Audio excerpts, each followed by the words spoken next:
Dios le bendiga, Dios le guarde. Para nosotros siempre es un placer que usted esté ahí, de aquel lado, escuchándonos y reflexionando junto con nosotros de la palabra del Señor. Mi nombre es Jonathan Pierre y hemos entrado en sus hogares con Mundo Cristiano, martes masculinos. Así que hoy nos acompaña el pastor Alvin Carrasco. ¿Cómo está? Gracias, Jonathan. Dios bendiga a los amigos que están desde sus hogares, conectados desde su celular Así también, es.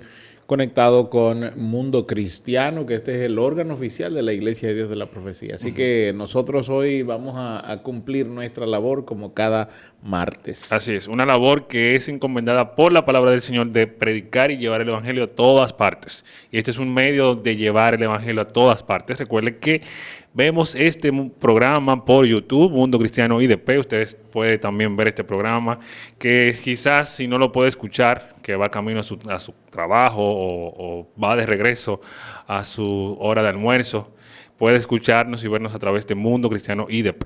Recuerden que también tenemos actividades hoy martes en nuestra iglesia local a partir de las 7:30 con verdades bíblicas.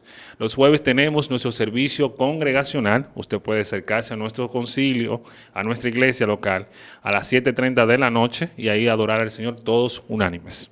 Los sábados tenemos a partir de las 4:30 de la tarde nuestro club de lectura. Usted puede formar parte de este club. Y también a las 5 inicia nuestro servicio de jóvenes. Ya el domingo, entonces, a partir de las 9 de la mañana iniciamos con nuestra escuela bíblica y a las 11 nuestro servicio congregacional.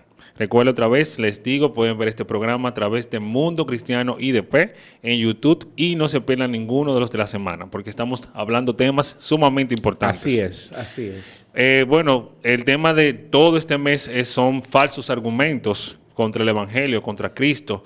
Y hemos venido tratando temas en los martes, justamente temas específicamente de Jesús, de levantamientos que se han hecho contra la persona de Cristo. Primero iniciamos con Jesús plenamente humano y plenamente Dios, donde hablamos de la divinidad de Jesús en la tierra siendo un humano. La semana pasada entonces hablábamos sobre esos falsos argumentos que se levantaban con historias como el Código de Da Vinci y demás. Sí. Y esta semana vamos a estar hablando sobre Jesús, Hijo de Dios o Dios mismo. Y realmente vemos esta historia en todos los evangelios porque siempre acusaban a Jesús y buscaban la forma de que él dijera que era hijo de Dios para entonces buscar la manera de que él blasfemara esa divinidad de Dios. Exactamente. Jesús dentro del pueblo judío nunca podía decir que él era Dios. Exacto. Porque la realidad es que Jesús era Dios. Es Dios que toma un cuerpo y se hace hombre para habitar entre los hombres y morir por los hombres. Exactamente. Pero él nunca iba a decir que él era Dios, sino que solamente se iba a presentar como hijo, como el Hijo.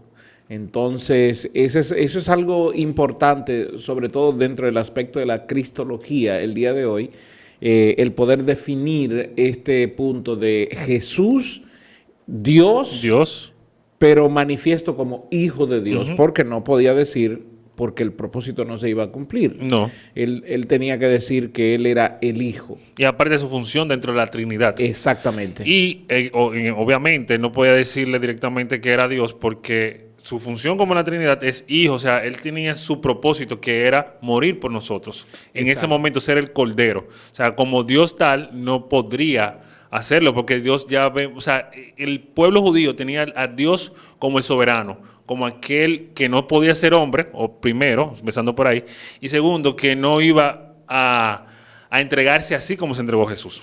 Fíjate que en Marcos, tanto en Marcos como en Mateo, se registra a Jesús como el Hijo del Hombre, no como el Hijo de Dios. Exacto. Sí, bueno, en ese punto que usted decía que Marcos hablaba sobre Jesús como el Hijo del Hombre, el pueblo, o sea, los sumos sacerdotes buscaban la forma siempre de que Jesús dijera las palabras, o sea, buscando una alternativa para entonces acusarlo y llamarlo blasfemo. O sea, él decir que era hijo de Dios, estaba diciendo que él entonces poseía la divinidad de Dios. O sea, estaba diciendo que Dios entonces bajó de su trono y tuvo entonces Exacto, tipo Zeus y demás de la esa mitología. mitología griega. Entonces era prácticamente una blasfema. Una blasfemia, exactamente. El decir esto dentro del pueblo judío era entonces igualar al único y soberano Dios que ellos tenían con los dioses griegos que eran falsos. Exactamente. Entonces provocaba era una disputa, porque entonces, ¿cómo tú me estás diciendo que tú eres el hijo de Dios, pero yo te estoy viendo que tú eres carne? Lo que pasa es que ellos no estaban entendiendo el propósito de que el verbo se hizo carne, de que la palabra de Dios vino para hacerse entender al pueblo del Señor. Tú sabes que dentro de la cristología y aquellos que son estudiosos de la palabra de Dios y de estos temas que son tan apasionantes, después de la muerte del Señor, en los primeros siglos de la iglesia, esto se discutió mucho Sí. sobre la divinidad de Jesús.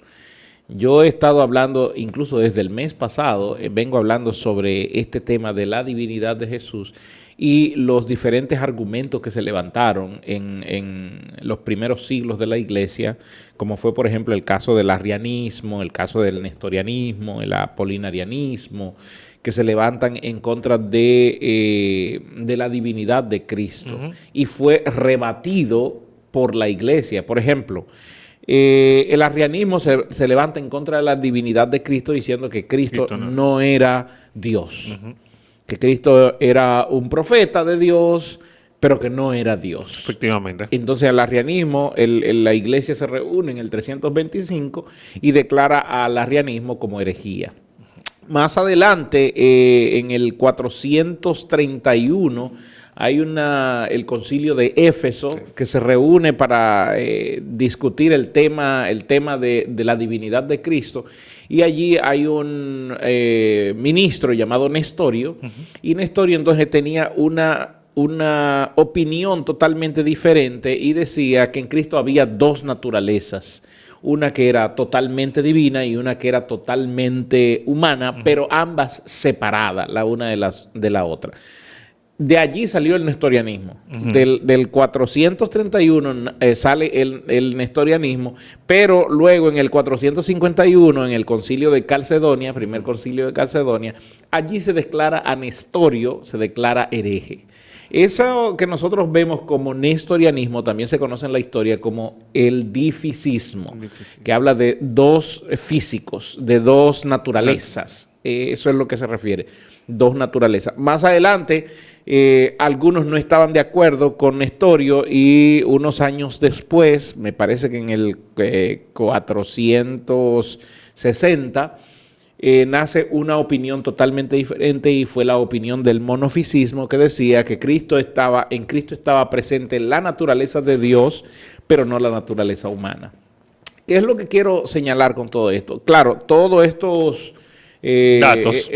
datos es para nosotros darnos cuenta de que no es un tema moderno, es un tema que viene con la creación, la formación y el desarrollo de la iglesia. Eso siempre se ha discutido. Y sale desde adentro de la iglesia. Exactamente. Cristo es Dios, Cristo es hombre, es 100% Dios, es 100% hombre. ¿Cómo se define eso? ¿Cómo se trabaja eso? Por eso es que Pablo en Filipenses es bastante cortante. Filipenses capítulo 2 es bastante cortante con este tema cuando habla de que haya en nosotros el mismo sentir que hubo en Cristo Jesús, que siendo igual a Dios no tuvo por usurpación, sino que se despojó a sí mismo. Y Pablo está hablando de, él tuvo dos naturalezas, en él hay dos naturalezas, pero no están totalmente divididas.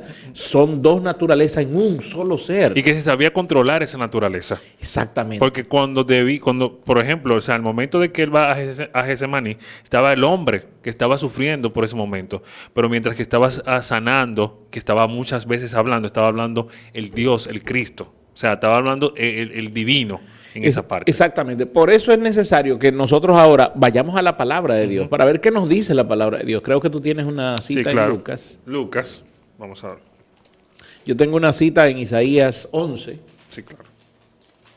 Déjame leer Isaías 11 primero. Claro. Isaías 11, 1 y 2 dice: y saldrá una vara del trono de Isaí, un vástago retoñará de sus raíces, y reposará sobre él. Y lo primero que aclara el versículo es, va a ser descendiente de David, vendrá un descendiente de David, y entonces el verso 2 dice, y reposará sobre él el espíritu de Jehová, espíritu de sabiduría, espíritu de inteligencia, espíritu de consejo y de fortaleza, espíritu de conocimiento y de temor de Jehová. 7 espíritus.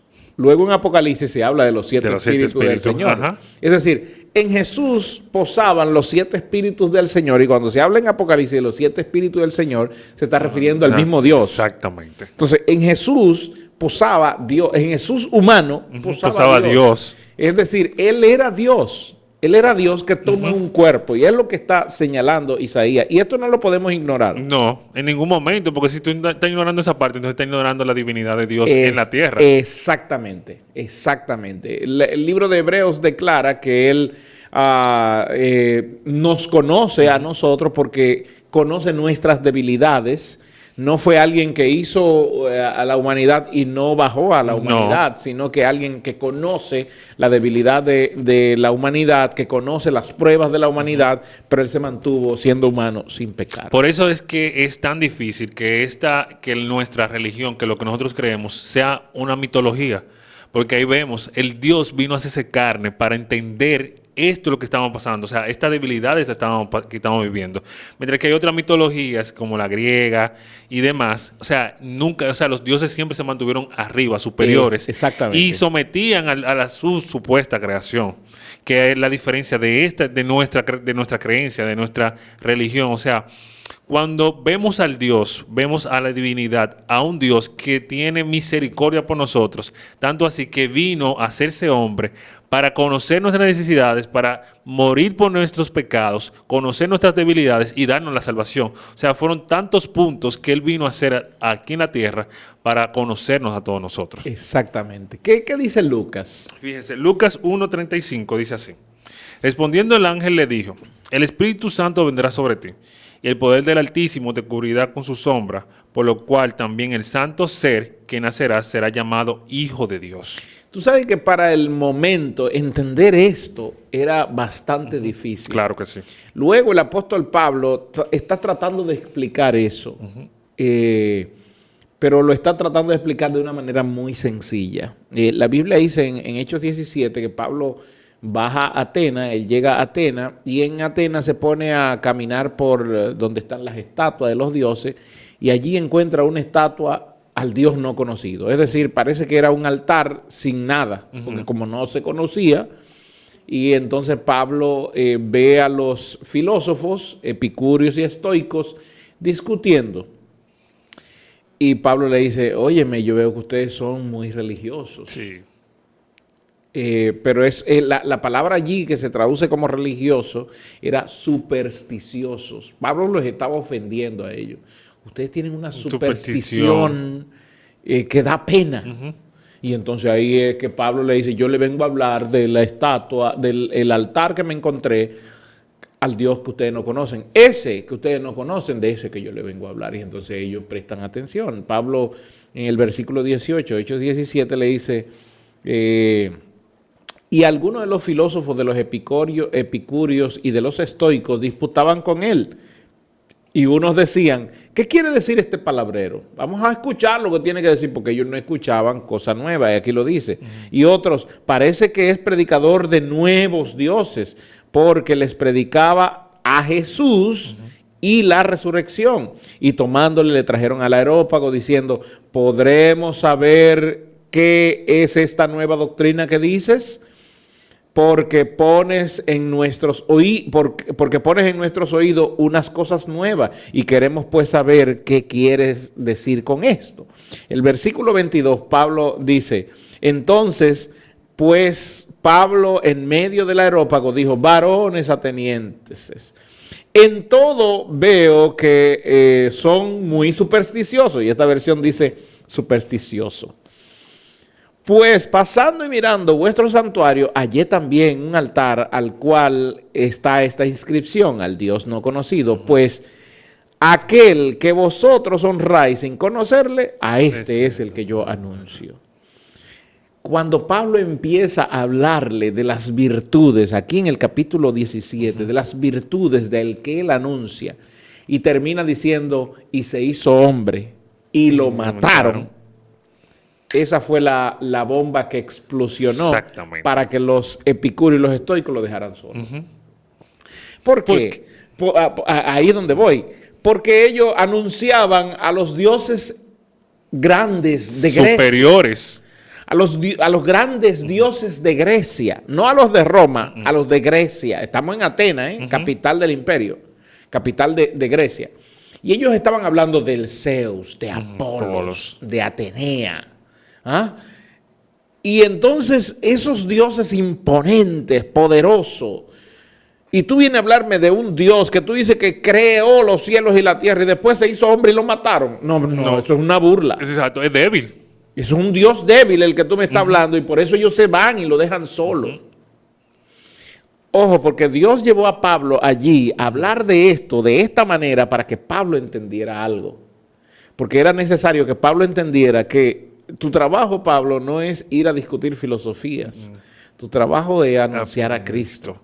Anunciar al resucitado, y anunciar al crucificado. Y es tan increíble eso, pastor, porque los judíos no creían entonces en las mitologías como Zeus, ni nada de eso, pero esperaban a un Zeus. Wow, o sea, tú lo acabas de decir ahí. Efectivamente, porque mírenlo ahí como lo está diciendo la historia. O sea, ellos esperaban a ese... Bueno, esperaban un Dios tipo... soberano. Un Dios tipo Apolos, un defensor que venga a pelear por ellos. Ellos esperaban un Mesías que venga a pelear por ellos, que venga a destruir a los romanos que le estaban castigando en el momento. Quizá no le hubiese molestado que se volviera hombre, pero que fuera inmortal. Exacto, que venga y destruya a los romanos y entonces a ellos los ponga en preeminencia. Era lo que los judíos esperaban. Efectivamente. Pero cuando ven este hombre que lo que le daba era palabra de vida, que era vida para sus almas, pero no entendieron eso. Bueno, allí hay un punto también de celo, un celo judío, donde este muchacho se está levantando, apenas tiene 30 años, pero ya tiene más seguidores que los jefes de la religión. De la religión tenía conocimiento más que los jefes. Más conocimiento que Anás y Caifás y más seguidores que Anás y Caifás. Exactamente. Entonces, ellos por eso es que ponen entredicho y van donde Pilato y le dicen, mira esto, y Pilato dice, no, yo no me meto en temas religiosos con ustedes. Y entonces la segunda acusación que van donde Pilato es acusarlo sobre que él dice que él va a ser el rey. Entonces ya es un tema político y Pilato dice, no, espérate, yo estoy aquí para temas políticos. Exactamente. Entonces, pero nunca vieron a Dios manifiesto, porque tampoco entendieron y tampoco han entendido. No. Porque el pueblo judío hasta el día de hoy no ha entendido. Y muchos cristianos, mira, me da mucha pena que hay muchos cristianos dejando a Cristo. Exactamente. Por atender a religiones. Para irse al judaísmo. Está pasando lo mismo que pasó en Gálatas. Está pasando lo mismo que estaba pasando en Colosas. Estaban dejando el evangelio, lo que estaban escuchando del evangelio de Jesucristo, del Salvador, para volverse a la ley. Es increíble. Y hay cristianos que están haciendo esto el día de hoy. Hoy no quieren oír los dichos de Dios a través de Jesucristo. Hoy no creen en el Espíritu Santo. Hoy no creen en los dichos de Pablo. Ellos no aceptan a Pablo como un emisario, como un apóstol del Señor. De hecho, rechazan el Nuevo Testamento. ¿Y usted cree, como pastor, que ya ha tenido varios rebaños, es que ven a la nueva era de la gracia débil y quieren someterse más a la ley porque ven que es más rígida? Creo que sí, es por un mal entendimiento de la gracia, porque el problema hoy en el pueblo cristiano es el mal entendimiento de la gracia. Nosotros cuando venimos a Cristo, nuestra primera pregunta es, ¿y qué debo hacer? ¿Qué debo hacer? Porque otras religiones te piden hacer algo. Claro, pero en la gracia no es qué debes hacer, es lo que están haciendo por ti. Y entonces no aprendemos a recibir eso que están haciendo por mí de gratis. Eso no quiere decir que la gracia no tenga un precio alto. Tuvo un precio alto y fue la misma sangre del Hijo de Dios. Efectivamente. Ese fue el precio, la muerte en la cruz del Calvario. Pero por esa muerte vicaria, ya el castigo no viene sobre mí. Él quitó el castigo que venía sobre mí y por eso yo soy curado, como dice Isaías, yo soy curado por sus llagas, porque el castigo para que yo tenga paz fue sobre Él. Cuando Dios nos mira hoy a nosotros, no nos ve a nosotros, gloria a Dios por eso, porque si Dios nos mirara y nos viera a nosotros, No nos miraba más. no, encendidos fuéramos. No hay hombre que al que Dios mire que pueda decir, aquí estoy yo, Señor. No, no hay. Sin embargo, Dios hoy nos mira y no nos ve a nosotros, ve a su Hijo. Exactamente. Y para aquellos también que están dejando la gracia para irse a la ley, quizás lo hacen con la justificación de que nos ven que somos un poco más libres. Y no es que somos, o sea, somos libres en Cristo. Pero para eso Él pagó un precio, para darnos la libertad. Pero eso tampoco nos justifica para cometer pecados. Exactamente. Entonces ellos le temen eso, a cometer pecados, pero lo que no saben es que nosotros somos, por naturaleza, o sea, la consecuencia del pecado de Adán está en nosotros, pero nosotros vamos a pecar. Exacto. O sea, por naturaleza vamos a, porque nuestro pensamiento constantemente nos guía a eso. Sí, en nuestro pensamiento y nuestra carne. Nos inducen a eso. Ahora bien, tenemos un abogado que está intercediendo por nosotros, diciendo, Padre, perdónalos. No, recuerda que yo derramé mi sangre y mi sangre está sobre él. Mientras que lo de la ley no la tenía. No, tenía que hacer sacrificio. En la ley hay que hacer. Pero ahí es donde está la pregunta. Ok, abrazan la ley, pero ¿qué pasa con los sacrificios? Abrazan también los sacrificios porque tú los ves guardando los días, guardando las fiestas, guardando las comidas incluso. Pero los sacrificios, están sacrificando animales, están sacrificando palominos. ¿Qué está pasando con sus pecados? Porque el que guarda la ley tiene que guardarla toda. Tiene que guardarla toda. Habrá un sumo sacerdote. Y están esperando su Mesías porque siguen esperando su Mesías. Entonces, con el mal entendimiento de que somos judíos, no, Dios no está interesado en que seamos judíos.